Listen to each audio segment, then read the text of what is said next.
لماذا قرر الإعلامي المغربي عبد الصمد ناصر المذيع السابق في قناة الجزيرة الرد على طرده من القناة القطرية بتلك الطريقة بإنشاء قناة تلفزيونية؟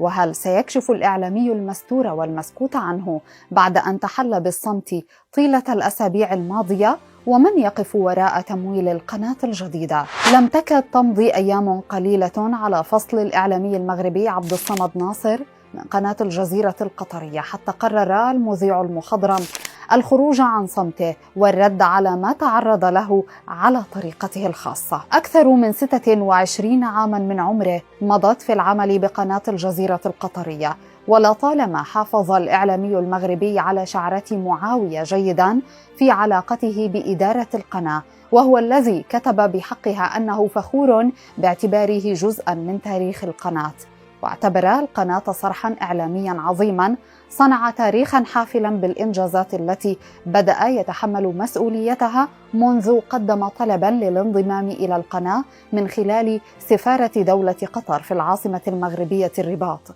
وفقا لصحيفة الشرق القطرية. بعد تلك السنوات الطويلة من العمل اندلع خلاف بين الإعلامي المغربي وقناة الجزيرة على خلفية التغريدة الشهيرة التي دافع فيها عبد الصمد ناصر بقوة عن السيدات المغربيات.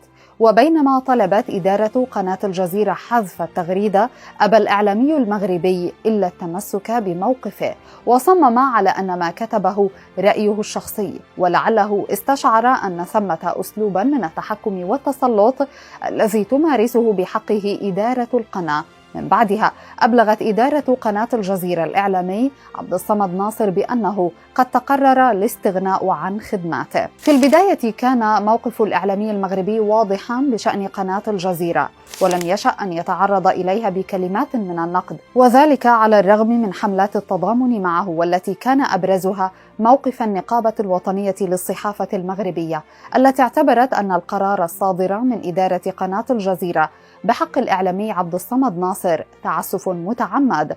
واستشهدت النقابة في ذلك بأخطاء إعلاميين لدى القناة تعرضوا للمغرب بانتقادات، ولم ترد عليهم إدارة قناة الجزيرة بأية قرارات. بعد أسابيع من صمت الإعلامي عبد الصمد ناصر، يبدو أنه قرر الرد بشكل عملي على إدارة قناة الجزيرة، حيث قرر الإعلامي المغربي إطلاق قناة فضائية خاصة به من بلده المغرب، ومن المقرر أن يتم تمويل القناة من شركاء مغاربة وأجانب وفقا لوكالة الوئام. ولعل مخاوف جديدة تتزامن مع قرب إطلاق فضائية عبد الصمد ناصر، لأن الرجل عمل 26 عاما في قناة الجزيرة التي باشرت مهام إعلامية معقدة في فترات حساسة من التاريخ العربي الحديث.